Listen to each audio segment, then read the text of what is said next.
બોટાદ જિલ્લાના સાળંગપુર ગામ સ્થિત કષ્ટભંજન હનુમાનજી મંદિર ખાતે માગસર સુદ પૂનમ નિમિત્તે દાદાના સિંહાસનને દિવ્ય શણગાર સહિત 200 કિલો કચેરીનો ભોગ ધરાવવામાં આવ્યો।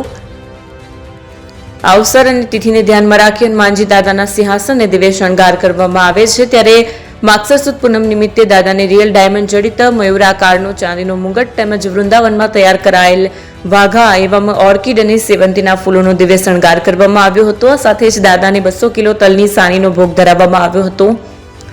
શાસ્ત્રી સ્વામી હરિપ્રકાશ દાસજી અથાણાવાળાની પ્રેરણા તેમજ કોઠારી વિવેક સાગર દાસજી સ્વામીના માર્ગદર્શન હેઠળ સાળંગપુરમાં વિરાજિત કષ્ટભંજન દેવ હનુમાનજી મંદિર ખાતે ચીજ વસ્તુથી શણગાર કરવામાં આવે છે।